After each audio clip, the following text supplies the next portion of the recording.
Bonjour et bienvenue sur votre chaîne Data Science en entreprise. Dans cette nouvelle vidéo, nous allons apprendre à déployer un modèle dans un environnement Azure. Et pour ce faire, en première position, nous allons mettre en place un modèle machine learning rapidement avec notre modèle. Dès que nous avons cela, nous allons créer un API en utilisant Flask. Dès que nous avons notre API qui est créé, nous allons containeriser ce API en utilisant Docker, c'est-à-dire nous allons faire une dockerisation. Dès que nous aurons notre application dockerisée, nous allons pouvoir faire le déploiement maintenant sur Azure et plus précisément en utilisant Azure Container Registry. C'est parti.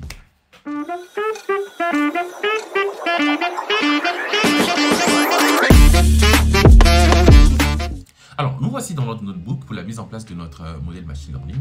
Le but n'est pas d'égrener les étapes de la mise en place de ce modèle, mais plutôt le déploiement. Donc, nous allons juste regarder rapidement de quoi est constitué ce modèle et voilà, c'est ce qu'il sert à faire, tout simplement.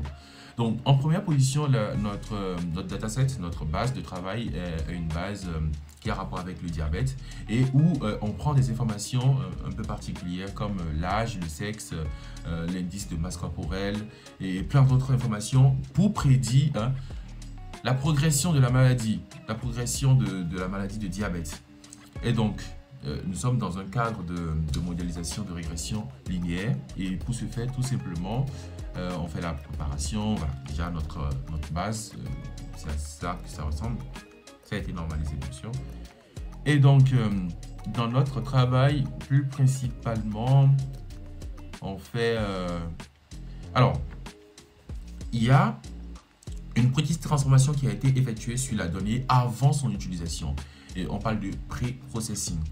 Alors, pour faire notre pré-processing, nous allons faire simplement une standardisation. Et pour ce faire, nous utilisons simplement la fonction standard scaler.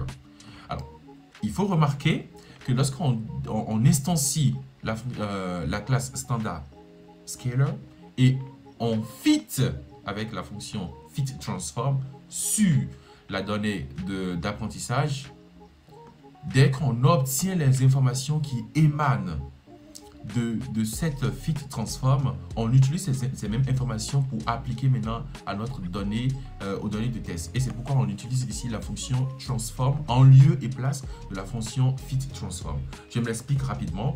Lorsque nous allons faire un fit transform, vu que nous voulons faire une standardisation, on aura besoin de déterminer la moyenne et puis l'écart type qui émane de la donnée X d'entraînement, de la donnée d'apprentissage. Et donc, on va garder en mémoire cette moyenne et puis cet écart type là que nous allons appliquer tout simplement aux informations qui ont rapport avec notre base de données de test. C'est ce qui est fait en utilisant fit transform au début par rapport à la fonction, par rapport à l'ensemble d'apprentissage et transform par rapport à l'ensemble de tests.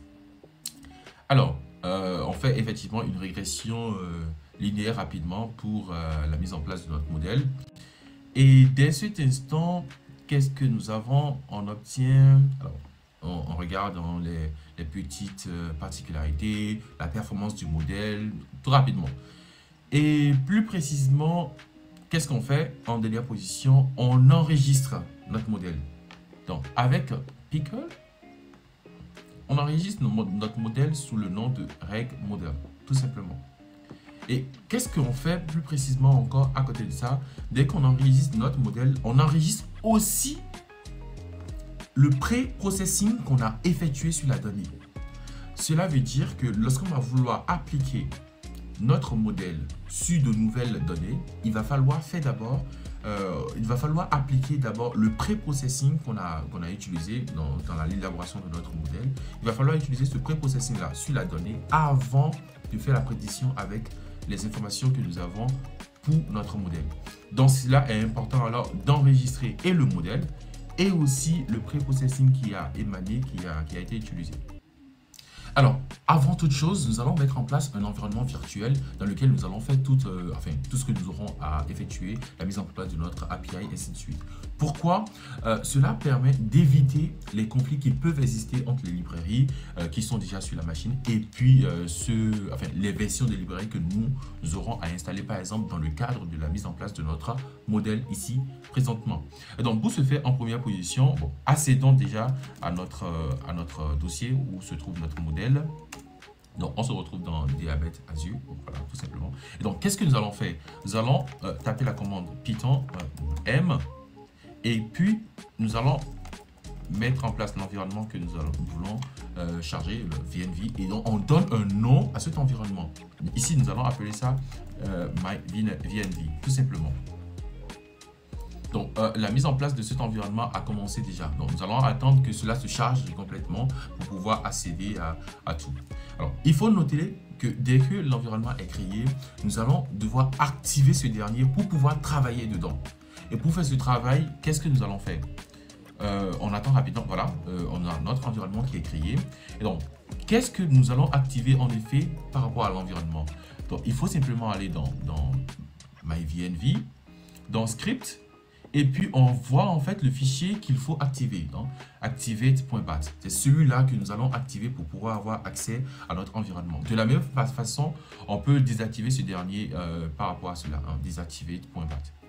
Donc, cela étant, qu'est-ce que nous allons faire? À ce niveau, nous allons accéder à ce fichier qu'il faut activer. Donc, MyVNV en première position. Et puis après ça, c'est script. Script. Parfait. Et puis activate. Parfait. On y est. Donc, cela montre très pertinemment que nous sommes maintenant dans notre environnement de travail. Et donc, à partir de là, on peut faire tout ce que nous avons envie de faire. Alors, en première position, les librairies dont on aura besoin, enfin, les librairies que nous allons utiliser dans nos travaux ici, il va falloir qu'on installe toutes ces librairies dans notre environnement. Et pour ce faire, nous allons centraliser un peu le travail en créant un fichier requirement.s. Et dans ce requirement, on va mettre toutes les librairies.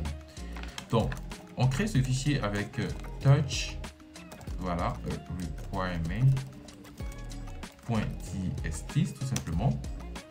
Il est bon, il est créé. Et maintenant, dans ce fichier, par exemple, je suppose que j'aurai besoin de pandas. Donc, je mets pandas. J'aurai besoin de scikit learn. Je ne me trompe pas, parfait. J'aurai peut-être besoin de NumPy, on ne sait jamais. Hein. Alors, pour la création de notre API, ici, nous avons besoin de Flask. Donc, c'est impératif. Nous mettons Flask. Donc, avec tout ça que je viens de mettre dans mon fichier requirement, qu'est-ce que nous allons faire? Nous allons maintenant charger, installer toutes ces librairies. Donc, pour ce faire, ce sera juste pipe install -a requirement.txt. Parfait. Il n'y a pas d'erreur, c'est bon. Parfait. Parfait. Donc, les éléments de notre environnement commencent pas à s'installer. Donc, maintenant que l'installation va se terminer et autres, qu'est-ce que nous allons faire maintenant? Nous allons créer notre fichier .py dans lequel nous allons mettre en place notre API. On va appeler ce fichier-là, comment on va appeler ça? On va appeler ça app, bon, tout simplement. Et donc, pour la création de ce fichier, bon, je peux utiliser la commande touch ou bien je peux simplement le créer ici. Bon, alors, je le crée ici tout simplement. Donc, je suis là et puis je crée app.py. Parfait. Alors, dans notre fichier app, la première chose que nous allons commencer par importer sera notre application. Enfin, le module qui nous permettra de commencer par implémenter notre application. Donc, pour ce faire, je fais from Flask petit f, import Flask grand F. On aura besoin de request, parfait. Alors, pour charger la donnée, le modèle, on a le modèle en fichier pickle, donc du coup, on va importer pickle forcément. Donc, import. C'est quoi je fous là? Pickle, parfait. J'importe peut-être NumPy. Peut-être on va l'utiliser. Import NumPy as np, parfait. J'importe pandas aussi.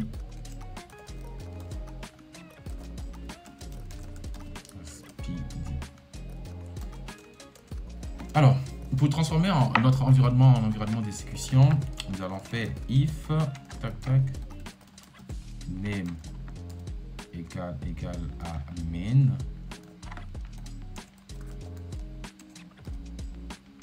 Comme ça, parfait. 2 points. On va faire app.round. Bon, je vais débugger debug equal true pour me permettre d'avoir des informations pour corriger s'il y a des erreurs quelque part, tout simplement. Ok, donc initialisons notre application, notre Flask application.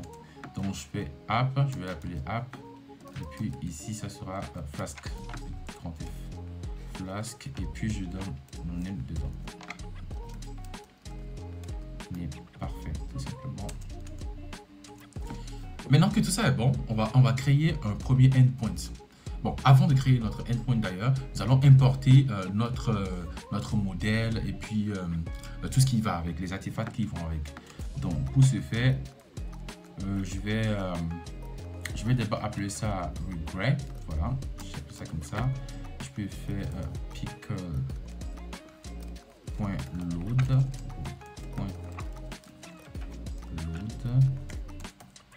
Avec écriture en mode binaire. Et je vais faire pareil aussi pour l'agent qui permet de faire le pré-processing. Donc, je vais appeler ça Scala. Ouais, j'appelle ça comme ça. Et ça sera la même chose. J'importe exactement ça de la même manière.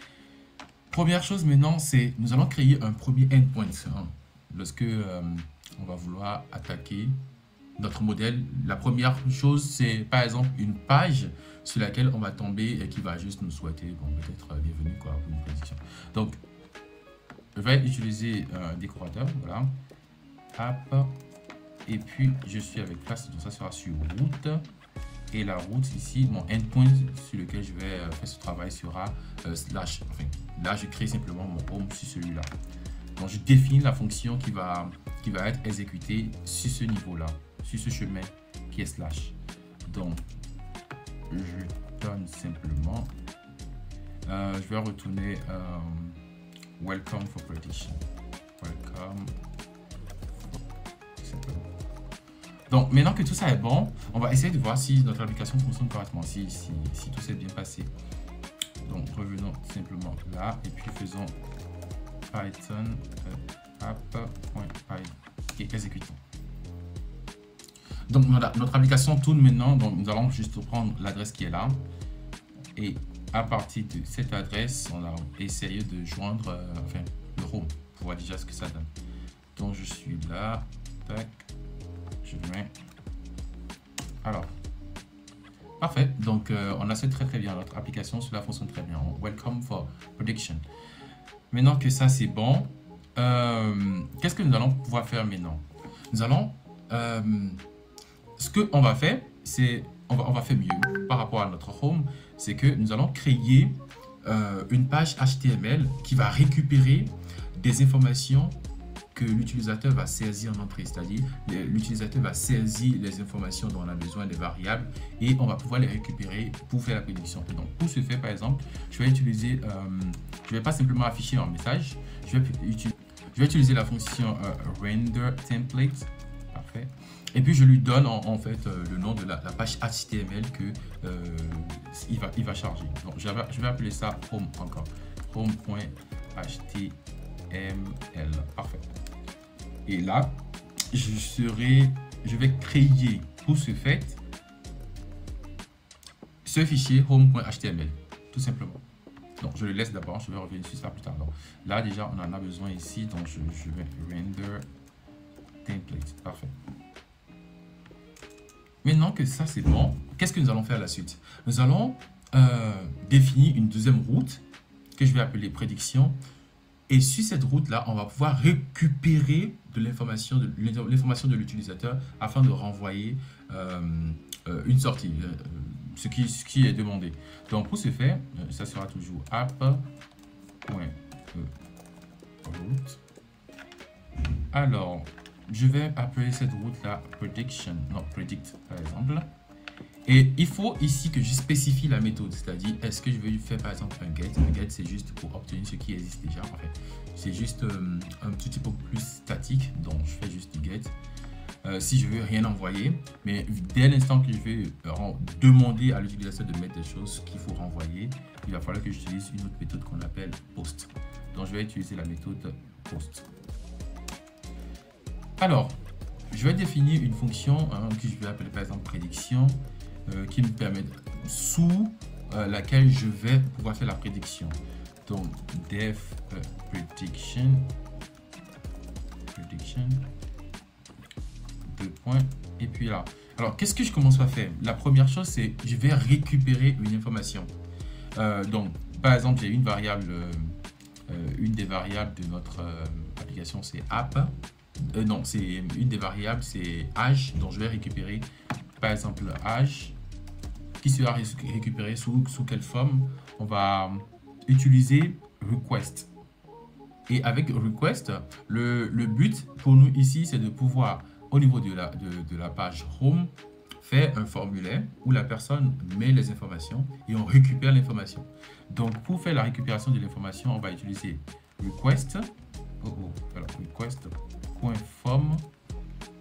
Et puis, on transforme tout ça en float, voilà, pour s'assurer qu'on a bel et bien un float.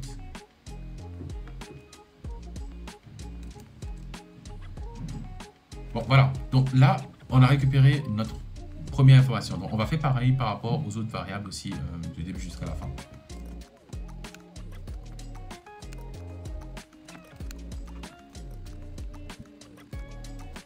Donc, nous avons la donnée qui est récupérée. Je l'ai récupérée de façon beaucoup plus compacte. Et donc, dès cet instant, qu'est-ce que je vais faire? Une première chose, c'est que je vais transformer tout ce qui est là en array, histoire de faire un reshape sur ça, mettre ça sur une ligne, une colonne, toute l'information que j'ai. Et donc, pour ce faire, je fais np array. Alors, ma colonne est bon, ça sera une colonne aussi. Donc, ça, c'est bon. Alors, il y a une transformation en amont qui est effectuée sur la donnée. Donc, on va juste faire cette transformation en utilisant la fonction transform. Maintenant que ça, c'est bon, on va pouvoir faire une prédiction maintenant à partir de l'information que nous avons. Donc, pour faire la prédiction, on utilise simplement le modèle, la fonction predict sur la donnée, tout simplement. Maintenant que tout ça est bon, on va récupérer cette prédiction-là et renvoyer sur notre page HTML ici pour affichage, tout simplement. Et donc, nous allons, pour ce faire, utiliser render templates. Et qu'est-ce que nous voulons effectuer avec render template? C'est que nous allons d'abord accéder à home. C'est quoi ça? home.html. Et donc, nous avons envoyé une information à home.html qui sera maintenant la prédiction qui est ici. Alors, nous avons l'implémentation de notre fonction prédiction qui est bien bon. Tout fonctionne très bien. Et donc, qu'est-ce que nous allons faire maintenant? Nous allons essayer d'implémenter la fonction, enfin, la page home. Bon, pour essayer de voir. Donc, première chose déjà, je vais créer un dossier templates. Et dans templates, je vais, alors, templates, parfait. Et dans template, je vais créer alors mon fichier HTML. Donc, home.html. Voilà. Donc, ça, c'est bon. Je vais écrire ça. Et à côté, je vais créer un fichier CSS aussi pour embellir un petit peu le travail. Donc, là, je suis là. Je vais appeler ça dans le dossier que je vais appeler statique. Voilà. Parce que ce n'est pas des choses qui vont changer. Donc, je suis ici et dedans, je vais créer un fichier que je vais appeler style. Voilà. Styles.css. Parfait. Donc, je vais essayer de les implémenter rapidement. Alors, dans notre fichier home, qu'est-ce qui se passe? Nous mettons en place tout simplement un formulaire, comme je l'ai dit un peu plus tôt, un formulaire qui récupère à chaque fois. D'abord, ce formulaire est lié à la fonction au endpoint predict. tout simplement. Et c'est ça que nous essayons de mettre en évidence ici. Donc, action, predict. Et donc, on récupère simplement toutes les informations qui doivent être envoyées à notre utilisateur avec les noms. Donc, âge, BMI, BP, ainsi de suite. Et dès que on le fait, on crée un petit truc sur lequel il faut cliquer, Predict, qui s'appelle Predict. Et on récupère l'information de la prédiction. L'information de la prédiction que nous avons ici dans la variable prediction test que nous allons simplement réafficher à ce niveau, tout simplement. Donc, si tout cela est bon, la deuxième chose qu'on a faite ici, c'est de juste ajouter un fichier CSS pour enjoliver un petit peu. Donc, voilà, là, j'ai juste mis un fichier CSS qui fait un peu bien le travail, voilà, pour agrémenter. Alors là, nous avons notre application qui est prête. Maintenant, on va essayer de tester, on va essayer de voir si tout s'est bien passé comme on le souhaite. Donc, pour ce faire, on va juste aller dans notre terminal. Ici, j'arrête et puis je recherche à nouveau. Parfait. Donc, je suis sur celui-là et puis je peux voir mon beau résultat. Alors, je mets simplement les informations de façon aléatoire. Et puis, je fais la prédiction et hop, on a une prédiction, ce qui est recherché par rapport à notre travail. Bon, j'ajoute déjà que ce travail de faire une petite page comme ça c'est pas le travail de data scientist. Donc voilà, je l'ai juste fait pour illustrer un petit peu et embellir un peu le travail aussi. Donc, maintenant que nous avons notre API qui est sur Flask et qui fonctionne très bien, nous allons passer à la deuxième étape, enfin la dernière étape très importante, c'est du déploiement de notre API sur Azure. Et regardons, hein, actuellement on est en local, hein, on est sur le local. Donc, nous allons aller voir.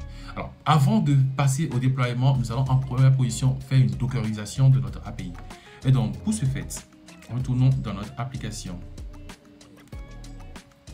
Donc là, nous allons essayer de créer un fichier Docker file pour faire notre dockerisation.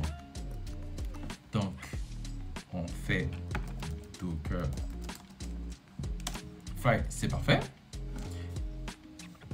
Alors, pour la dockerisation de notre application, nous aurons essentiellement besoin de 6 commandes. Hein. Une première commande qu'on appelle from, donc je vais mettre dessus, from. Une deuxième commande qui sera work directory, parfait. Une troisième commande qui sera copy. Une quatrième commande qui sera run. Une cinquième expose. Et puis une sixième qui sera cmd. Voilà. Donc, on va regarder chaque commande. Alors, la première commande, c'est from. Comme nous voulons créer une image de container utilisant Docker, en majorité, il faut se servir d'une image de base de Python dans notre cas de figure. Donc, nous allons utiliser, si je fais une analogie, c'est par exemple sur les ordinateurs, par exemple, il y a de base un système d'exploitation. Et sur ce système d'exploitation, on vient greffer toutes les applications dont on a besoin. Donc, c'est la même stratégie ici aussi. Donc, on a une image de base qui sera mise dans notre container.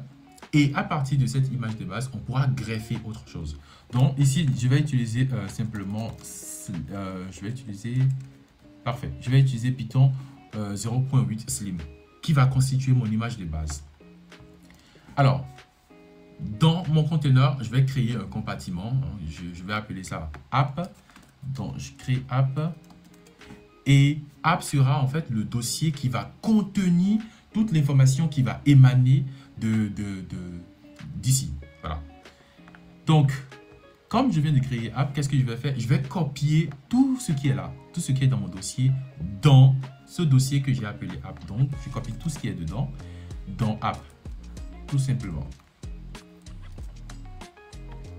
Alors, pour charger, évidemment, j'aurai besoin des éléments qui émanent de requirement. Donc, je vais juste utiliser la commande pipe install -r, parfait. Et puis, je mets mon requirement. .txt. Parfait. C'est bon, c'est tout. Maintenant que ça est bon, on ne doit pas oublier que notre conteneur, si on le visualise en termes de conteneur maritime, par exemple, c'est une boîte qui vient contenir, enfin, dans lequel on embarque toute l'information, tout ce dont on a besoin. Et donc, on crée alors un lieu, une porte par lequel il faut accéder au contenu de ce conteneur-là. Et donc, cela se donnera par l'expose, là où on expose l'entrée. Donc, c'est un port, donc on va donner 80 par rapport à ce port-là, où on va pouvoir discuter avec notre conteneur. Et donc, pour en fin de compte charger notre application, on a eu besoin de quoi? On a eu besoin de Python, donc Python. Et puis, on a besoin de app. C'est quoi? Parfait. App.py. Voilà. Tout simplement. Donc, avec ces éléments constitués, on fabriquera notre image de conteneur. Et avec cette image-là, on pourra faire tous les déploiements qu'on veut. On a terminé maintenant avec cette étape. L'étape suivante sera le déploiement de tout ce que nous avons fait maintenant sur Azure. N'oubliez pas quelque chose. On veut simplement de créer l'image, le Dockerfile. On n'a pas créé l'image lui-même. Alors, par rapport à notre déploiement sur Azure, nous allons faire ce travail en 5 étapes. Première chose déjà, commençons par accéder à l'environnement Azure. On y est, c'est parfait. Donc, la première chose qu'on va commencer à faire ici, c'est aller dans Create a Resource. Et dans Resource, dans Create Resource, on va chercher Container Registry. Pourquoi? Parce qu'à partir de notre Dockerfile, nous allons pouvoir créer une image et de cette image, nous allons exécuter des containers. Donc sur Azure, il faudra mettre en place le service qui accueille des containers. Et c'est pourquoi ce service ici s'appelle Container Registry. Donc on est dans Container Registry, donc on fait Create Container Registry tout simplement. Parfait. Donc la création est bonne. Alors première information, Resource Group. Donc on va donner un Resource Group ici. Donc j'appelle ça Aranka ML. C'est bon, c'est parfait. Alors je donne un nom, voilà, à mon registre. Donc ici je l'appelle Diabit. C'est bon, c'est bon. Et du coup le nom final du nom de registre sera diabit.azure.ca.io. Tout le complet. Alors review, create. Donc, il lance l'initialisation, le déploiement de cet environnement. Donc, cela est bon.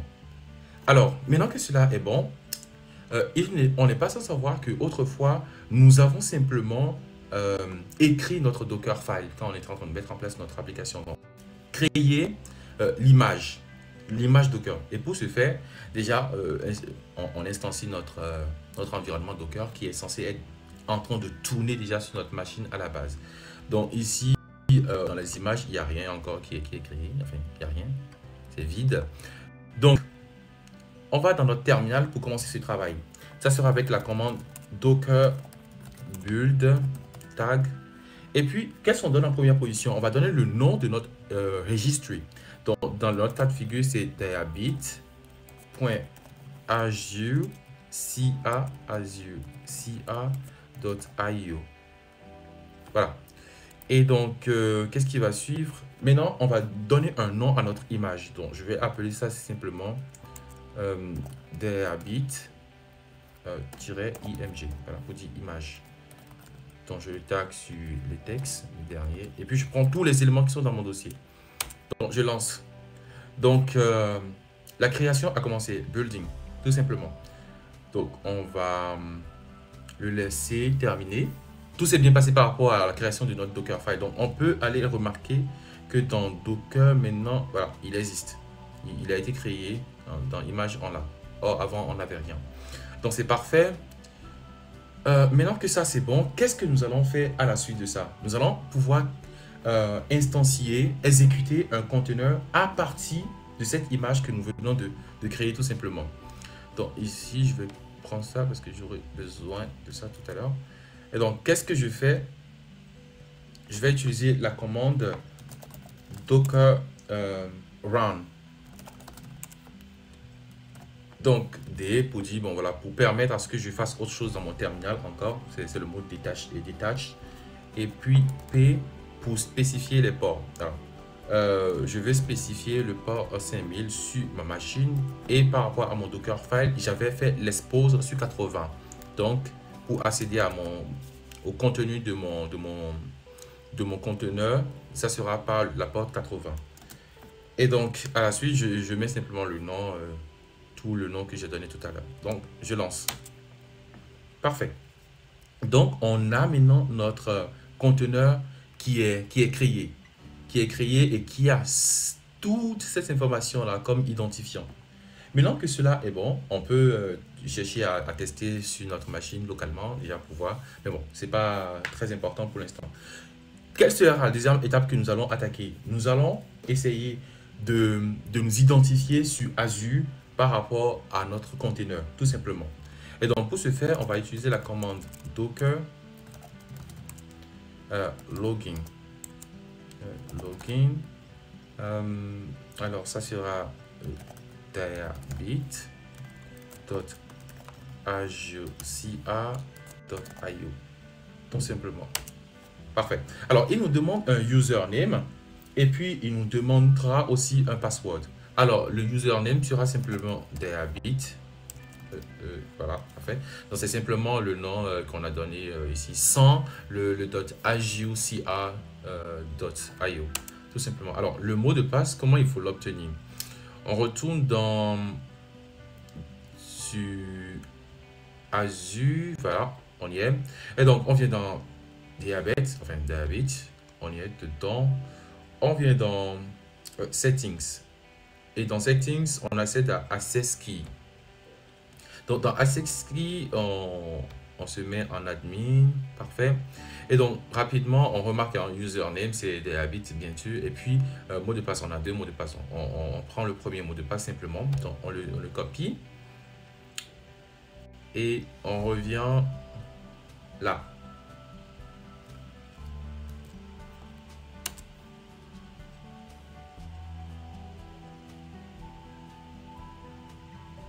Parfait.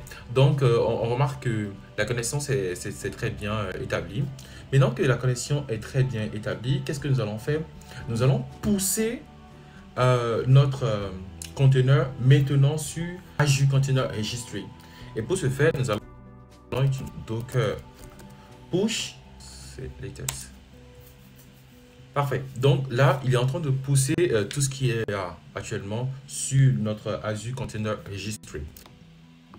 Alors là, nous avons réussi à envoyer notre container sur notre Azure Container Registry.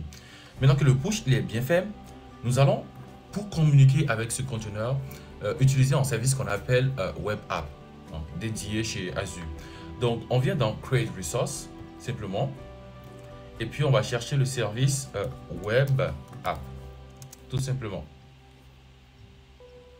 Alors, dans ce service, il y a plusieurs web apps qu'on peut créer. On peut créer un web app simple avec database, statique ou avec un container. Donc, dans notre cas de figure, nous avons un container, donc nous allons créer un web app for containers. Je suis là, je fais create web app for containers. Alors, je reviens resource group. Ça sera simplement le resource group que j'avais créé avant encore ML. Et là, je vais donner simplement un nom. Je peux appeler ça Diabit App. Voilà, j'appelle ça Diabit App.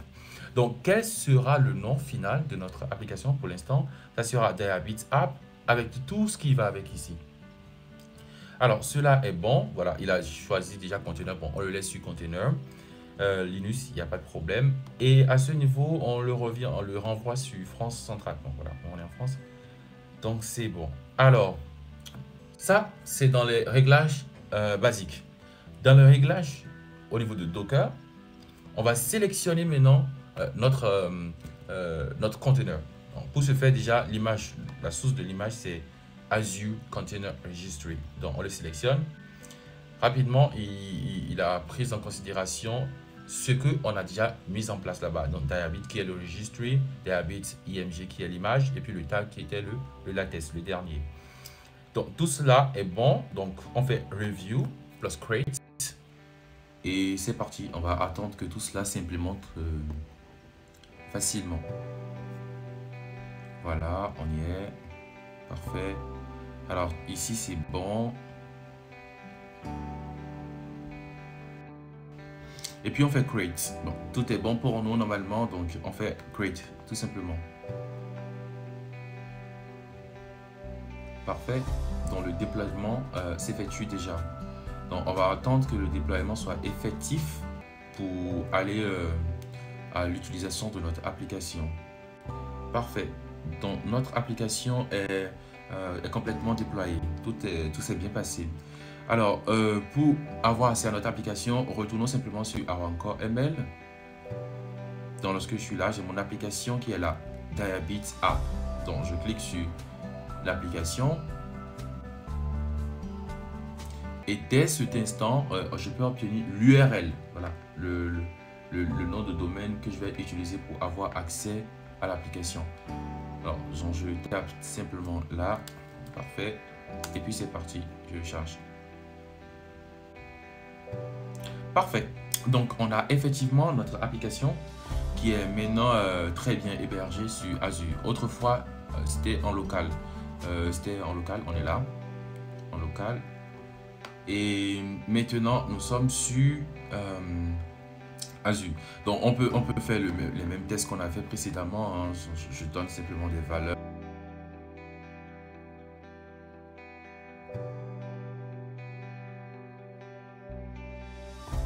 Mettre 6, je m'en fous. Alors, je fais predict. Donc, parfait. Donc, notre prédiction est là. On a bien obtenu notre prédiction par rapport aux valeurs que nous avons envoyées. Donc, ce sera tout normalement pour cette vidéo. Si ça vous a appris quelque chose de nouveau, n'hésitez pas à liker, à surtout partager et commenter, laisser des commentaires pour donner la force pour la suite et pour d'autres choses. Ça sera tout. Au revoir.